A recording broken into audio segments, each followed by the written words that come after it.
31 del 1 al 4.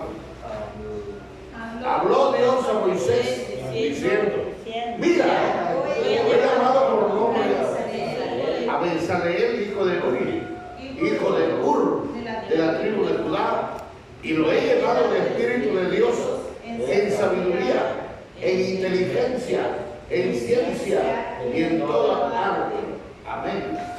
Hasta ahí nada más.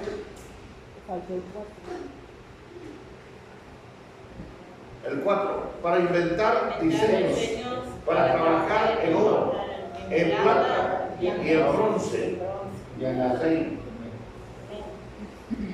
En aquel entonces, para poder construir el arca, Dios tenía que dotar de sabiduría a hombres.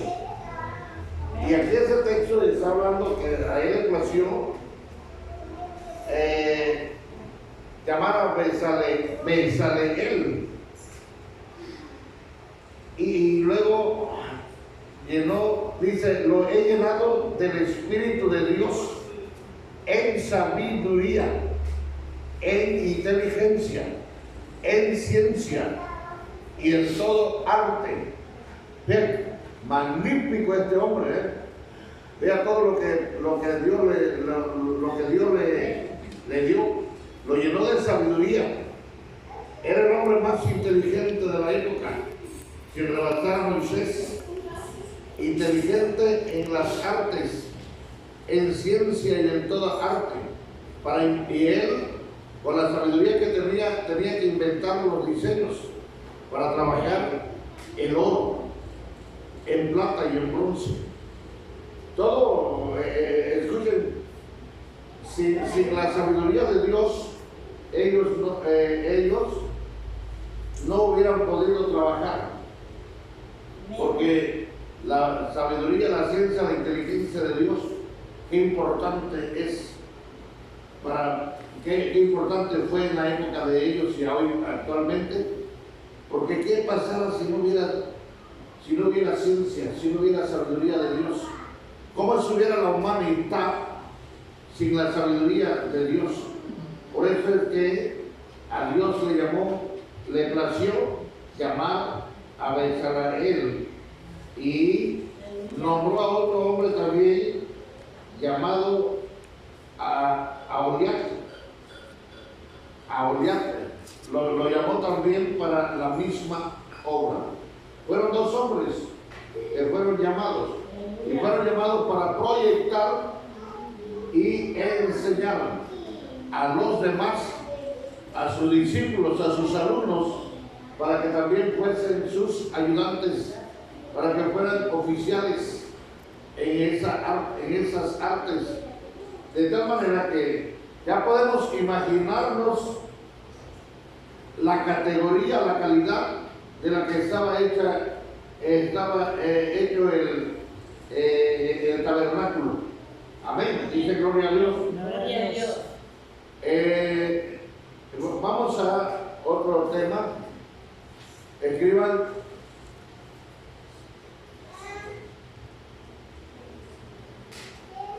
palabra de sabiduría en la vida de Jesús. Palabra de sabiduría en la vida de Jesús. Amén. En el libro de Filipenses 2, 6, 8, escriba la cita. Ahí nos demuestra que Jesucristo se despojó de sí mismo. Se despojó de sí mismo, óigalo, y tomó sobre sí forma de hombre. Esto es lo que dice Filipenses 2, 6, 8. Lo estoy hablando, sintetizando el texto. De esos textos demuestran que se despojó. Fíjese, siendo el Dios, qué compasión tuvo por la humanidad, pero se despojó para venir como hombre a mostrar sabiduría. En Lucas 2:52 escriban. Lucas 2:52. Ahí en Lucas 2:52, oiga lo que dice. Si puede leerlo. Si lo encuentras, puede leerlo. Alabado sea Dios. Lo voy a leer en Lucas 2:52, bendito sea Dios. Amén. Dice así. Amén.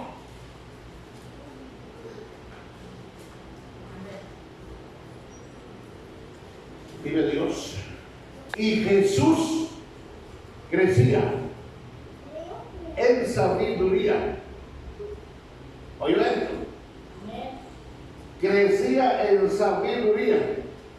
Si él era el Hijo de Dios y se despojó para venir a tomar forma de hombre, y cuando vino aquí a la tierra dice que él crecía en estatura, dice la Biblia, crecía en gracia, en tres cosas crecía en sabiduría, crecía en estatura y crecía en gracia. Vea, y si él crecía en sabiduría, esto quiere decir que a nosotros, ¿qué nos falta a nosotros? Cada día nosotros tenemos que crecer en sabiduría. Todos los días de nuestra vida. No debe haber un día que no tienes que aprender algo. No hay algo que no tengas que aprender todos los días para que tú puedas ir creciendo en sabiduría. Jesús crecía en sabiduría. La pregunta es, ¿cómo crecía en sabiduría? ¿Qué hacía para poder crecer en sabiduría? Él no fue a la escuela. Él nunca fue a una institución, a una universidad. ¿Qué hacía para poder crecer en sabiduría? Crecía en estatura y crecía en gracia. Es fácil crecer en gracia. Hay muchas veces que decimos, es que lo que tú tienes que tener es gracia. Pero ¿cómo podemos conseguir esa gracia? ¿Cómo quisiéramos tener gracia a toda la gente, verdad?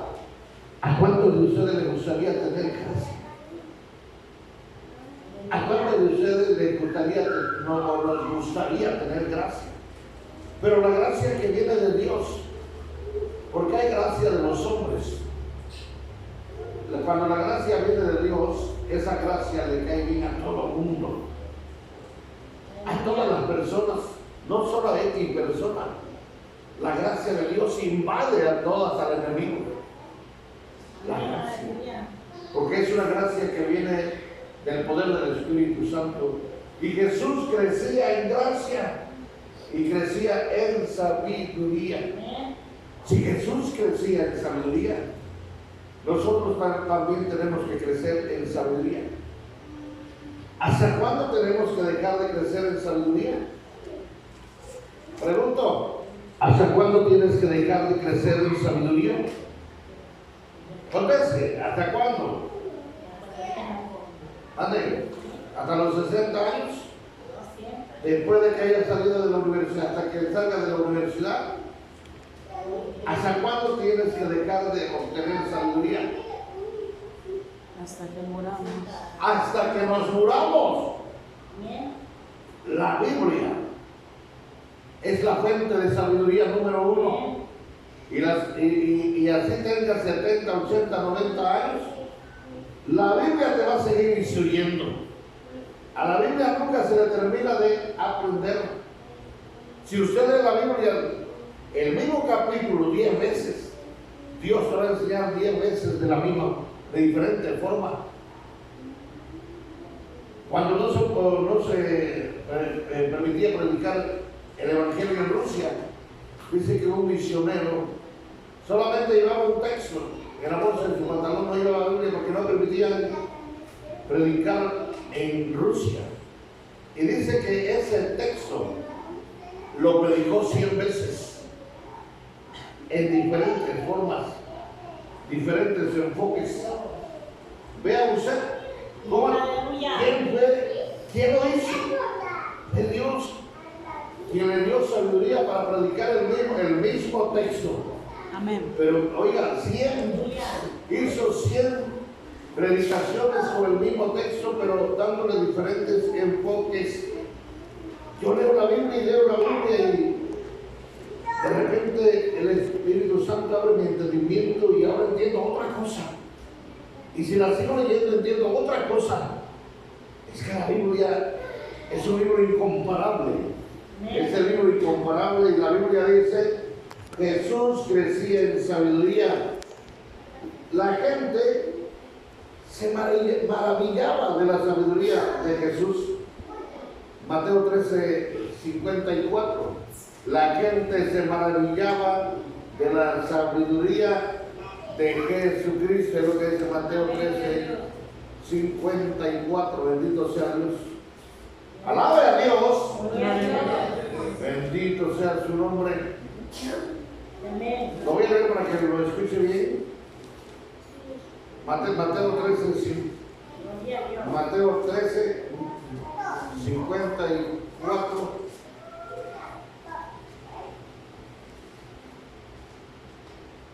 Y venido a su tierra, les enseñaba en la sinagoga de ellos de tal manera que se maravillaban y decían, ¿de dónde tiene esta sabiduría? Oye, ¿de dónde tiene tanta sabiduría y estos milagros? ¿No es ese el hijo del carpintero?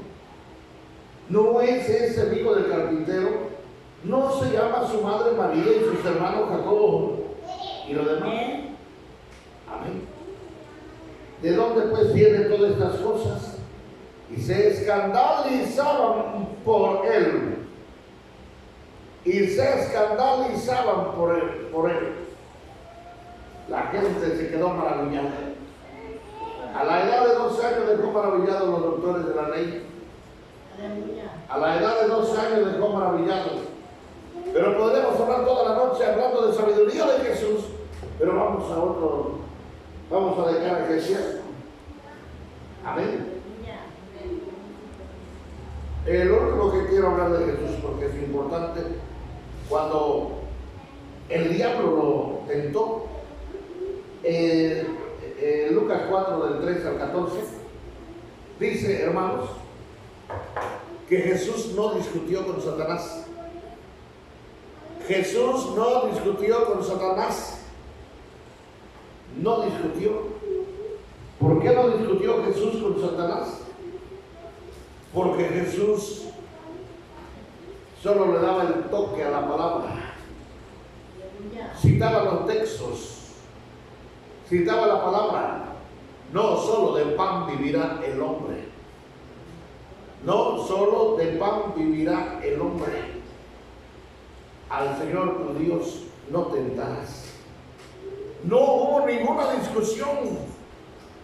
Él no discutió y luego le dijo, vete de mí, Satanás. Vete de mí, Satanás. Porque escrito está, el Señor tu Dios adorarás. Sabiduría. Sabiduría para rechazar la tentación. Sabiduría para rechazar la tentación. Jesús usó la sabiduría, bendito sea Dios, al grado de que los sacerdotes, al grado de que los judíos se quedaron perplejos y avergonzados. Y el diablo se quedó más, porque era su enemigo número 1. Bendito sea Dios. Gloria a Dios. Escriba. Sabiduría para tratar asuntos personales de las gentes. Sabiduría para tratar asuntos personales de las gentes. En 1 Corintios 7, 1 al 16. En 1 Corintios 7, del 1 al 16. Hoy en día, hermanos, ¿cuánta sabiduría hace falta en los hogares? ¿Cuánta sabiduría falta en las familias? Cuando las familias están bien fundadas, hay una gran iglesia. Cuando las familias están bien fundadas en Dios, hay una gran iglesia. Cuando las familias están mal fundadas, mal formadas, mal instruidas, habrá una iglesia deficiente, apática y tibia. Una iglesia no preparada para ir al reino de los cielos. ¿Qué importancia es tener sabiduría para dar sabiduría a cada uno de los problemas que suelen suceder en cada matrimonio, en cada familia? Y oiga, aquí en 1 Corintios 7 está hablando de problemas del matrimonio. Está hablando del problema del matrimonio. Dice, le voy a leer unos dos textos, desde el versículo 1. Aleluya. 7:1 dice, en cuanto a las cosas de que me escribisteis, bueno le sería al hombre no tocar mujer. Bueno le sería al hombre no tocar mujer. ¿Qué quiere decir eso? Que si un hombre toca mujeres se mete en problema. Y si un hombre no toca mujer, no se mete en problema. Este es un tema para comentarlo. Bueno le sería al hombre no tocar mujer. Amén. Pero a causa de las fornicaciones, cada uno tenga su propia mujer. Esto es lo que está diciendo Pablo, está dando una solución, porque los de Corintios le estaban interrogando en cuanto a las cosas de que me escribiste. En Corintios había todo este tipo de problemas y no sabían qué hacer, no tenían sabiduría, pero llegó Pablo con la sabiduría de Dios para darle solución a todo este problema. Cada uno tenga su propia mujer y cada uno tenga a su propio marido. El hombre debe tener a su mujer y la mujer a su propio marido. El marido cumpla con el deber conyugal y así mismo la mujer con el marido. Y empieza a hablar de todos los problemas. Habla de también, por ejemplo, el versículo 7 dice: quisiera más bien que todos los hombres fueran como yo, pero a cada uno tiene su propio don de Dios, uno a la verdad de un modo y otro a la verdad de otro.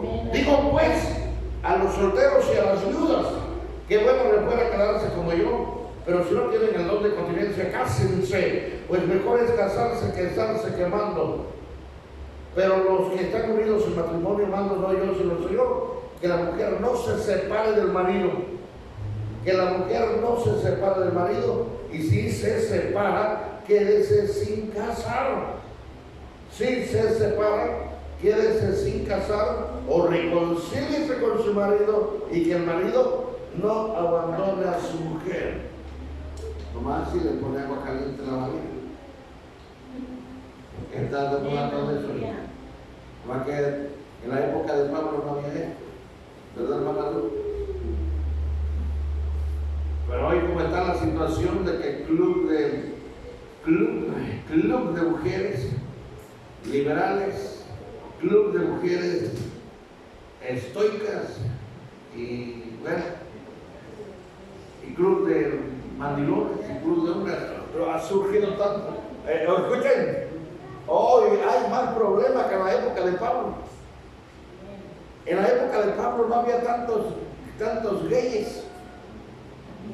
No había tantas lesbianas en la época de Pablo. ¿Por qué?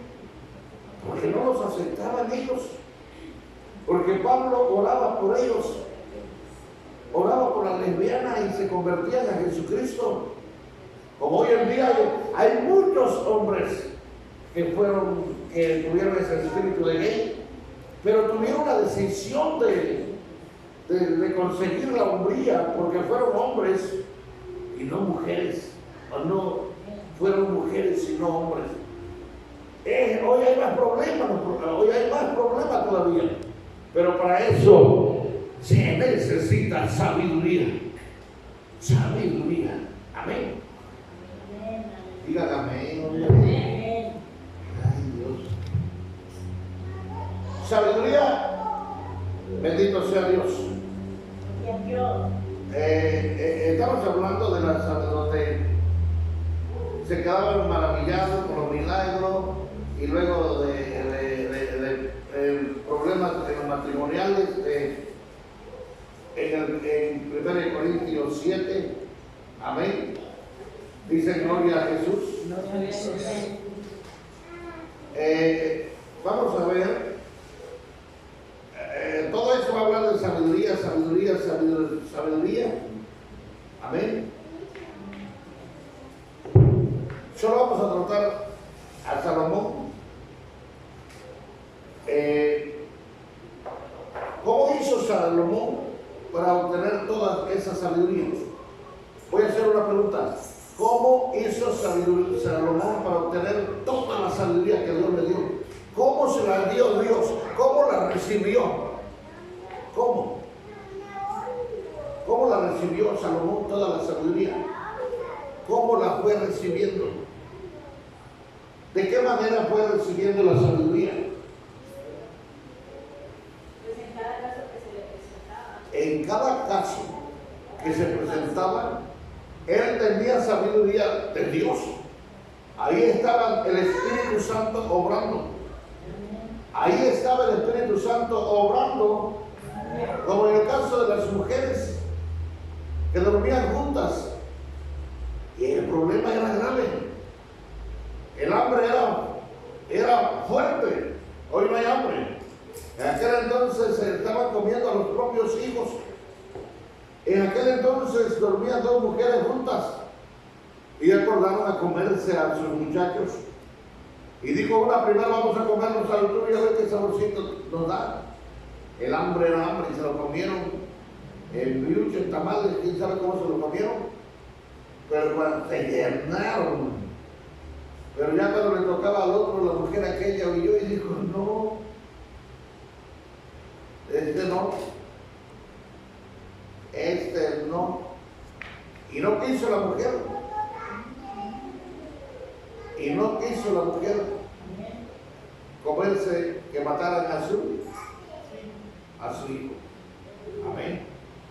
Entonces, ahí estamos viendo a un hombre que le dio sabiduría a estas mujeres, a estas autoridades que no sabían cómo resolver el problema. Amén. Él fue un gran hombre, un gran sabio, con las mujeres que dijo: traigan al niño para partirlo por mitad, y que se lleve cada uno la mitad. Y la que era la mamá dijo: no, que se lo lleve aquello, porque peleaban que el mismo chamaco, las dos mujeres lo habían parido. Y ella decía: no, este es mi niño, y el otro decía: no, es que este es mi hijo. Y se estaban peleando el chamaco. Pero Salomón dijo, le dio solución al problema, dijo: traigan una lanza y pónganlo ahí, y mátenlo, lo mato por mitad, y que cada uno se lleve la propia mitad de cada uno de los chamacos. Ahí se dio cuenta que quién era la mamá y quién no. Sabiduría, sabiduría. Dios lo usó para equipar un gran templo. Un gran templo. Ha sido el mejor templo que ha habido en toda la historia de la humanidad. El templo que Salomón construyó para adorar, para darle toda la gloria a Dios, al grado que cuando fue consagrado el templo, la gloria de Dios cayó ahí. Amén. Hoy en día se necesita sabiduría. Sabiduría, sobre todo sabiduría ante las autoridades. Ante las autoridades. Pedro fue un hombre sin letras, un pescador, un hombre que estuvo a los pies de Jesucristo. Esa fue su escuela, esa fue su mejor universidad, y aprendió sabiduría a los pies de Jesucristo de todos los días, al grado que cuando los religiosos lo escuchaban, cuando lo escucharon hablar, dice que se fueron para atrás, se quedaron con la boca abierta, se quedaron pasmados, no podían resistir a la sabiduría que hablaba, no podían resistir a la sabiduría que hablaba Pedro y Juan. ¿Cómo? Si los vimos que andaban en las redes, si vimos a Pedro cuando llevaba 10 coyotes en la atalaya, hombre, y ahora aquí están discutiendo sobre el reino de Dios y está hablando de este Cristo. Se fueron para atrás al oírlo, que la sabiduría era maravillosa la que estaban hablando. Cuando le digo, no queremos que hable más, en el nombre de ese hombre, no queremos oírlo, porque si ustedes siguen predicando el nombre de ese hombre, los arrastraremos, los llevaremos a la cárcel y ahí los vamos a dejar y los vamos a soltar. ¿Le asustó esto a Pedro? No. ¿Le asustó esto a Juan? No. Dijo, ¿sabe qué le dijeron? ¿Cómo le contestaron? Juzgaron. Es justo obedecer a Dios, a los hombres antes que a Dios. Es justo obedecer a los hombres antes que a Dios, porque no podemos dejar de decir lo que hemos visto, los milagros, las señales, los prodigios, lo que hemos oído. No podemos dejar de decir lo que hemos visto y hemos oído.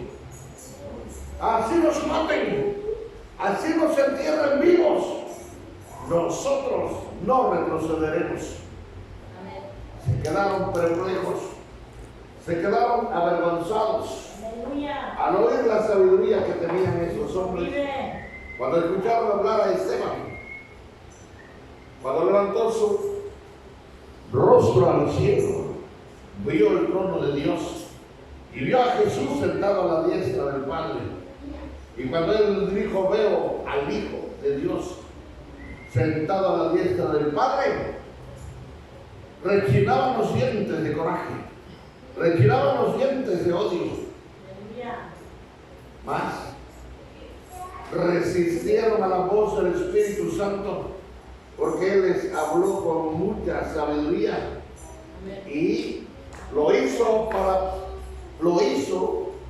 para demostrarle a los religiosos que Él era un hombre de Dios, que la sabiduría era de lo alto, la sabiduría era de Dios. Aleluya. Amén. Se quedaron impresionados, dice Lucas, dice en el libro de Lucas 21:15. Amén.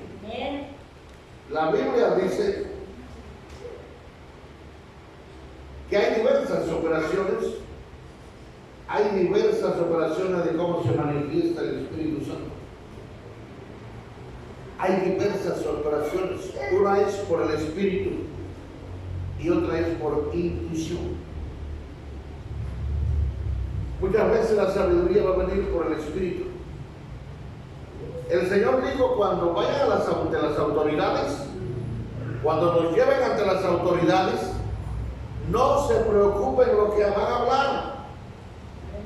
Yo pondré palabra en su boca para que hablen ante las autoridades. ¿Sabía Jesús que a los discípulos los llevarían a la cárcel? ¿Sabía Jesús que a Pablo lo llevarían a la cárcel de Roma? ¿Sabía Jesús que quizá muchos de nosotros nos van a llevar a la cárcel antes de morir? Y Él dijo, no se preocupen. Él decía, no dependan de ustedes mismos, no dependan de su capacidad, dependan del poder del Espíritu Santo, porque yo estaré ahí. Yo voy a estar en ese momento con ustedes. Yo voy a estar en ese momento dándoles palabra, así como le dio palabra a Esteban, así como le dio palabra a Pedro en el momento oportuno. El Espíritu Santo viene por el Espíritu de Dios. Así se recibe la sabiduría. La otra No es por el Espíritu, sino viene por intuición. Amén. Viene por intuición. Amén. Amén. La otra no es por el Espíritu, sino es por intuición, por esa capacidad que tú has tenido de leer. Es su sabiduría que has obtenido, pero solamente esa es por intuición. Vas a poder defenderte de los problemas sociales, políticos, terrenales en la tierra, pero los espirituales, la sabiduría que más hermosa y maravillosa es la que da Dios. No es la por intuición la que retiene tu mente, la que retiene tu corazón, la que retiene, sino la que retiene el alma, el espíritu. Bendito sea Dios. ¿Cómo se necesita hoy sabiduría? Cuando pecó David, Dios mandó a un profeta. Si se acuerdan cómo se llama el profeta. No. Amén. ¿Saben cómo se llama el profeta? Se llamó Natán. El profeta se llamó Natán. Y David, ya sabe usted la historia, haciéndose el sordito, se hizo el disimulado. El embarazo no era de él. Pero Dios, que lo estaba viendo desde lo alto, Dios que lo estaba viendo, no le pasó por alto. Llegó el profeta, oiga, el profeta Natán usó sabiduría para poder hablarle a un rey. Un profeta tenía que usar sabiduría del Espíritu, tenía que usar la sabiduría de Dios, no tenía que usar la sabiduría por intuición de él mismo, no depender de lo que él, de la experiencia, sino que tenía que aplicar la sabiduría a través del Espíritu Santo. Y esto es lo que hizo el profeta Natán. Llegó y usted sabe cómo le dijo, cómo bajita la mano le dijo, hay un hombre en una ciudad que tiene una oveja, con ella duerme, con ella se calienta, y es la única oveja que tiene. Pero hay un hombre riquísimo, ricazo, y le llegó un visitante. Y ese hombre tiene muchas ovejas, pero no quiso matar ninguna oveja para darle de comer al visitante, sino que mandó a quitarle la única oveja al hombre pobre. Dicen amén. Dicen amén. Amén. Y le quitó la única oveja. Y cuando él estaba contando eso, se llenó de coraje, se llenó de ira, se puso rojo, se llenó de ira como no se imaginan. ¿Cómo era posible que un hombre rico, teniendo muchas ovejas, le haya quitado la única oveja al hombre pobre que no tenía más, que con ella se calentaba, con ella dormía? Y entonces David, óigalo, vea cómo sabiamente le echó el lazo el profeta y lo lazó y lo condenó. Y no lo condenó, se condenó él mismo. Dijo, ese hombre es digno de muerte. Ese hombre es digno de muerte. Vayan y tráiganlo.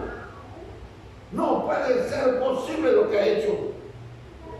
Y el profeta Natán dijo, mi rey, ese hombre eres tú. Debe morir, y antes de morir debe pagar la cordera 4 veces más. ¿Oyó? Debe morir, dijo. Ese hombre, dijo, eres tú.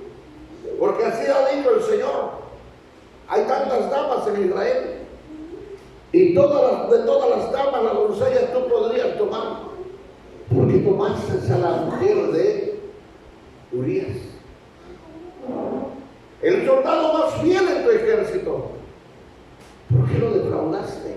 ¿Por qué defraudaste a Dios? ¿Por qué lo defraudaste? ¿Y se pueden imaginar? Dios estuvo a punto de matarlos.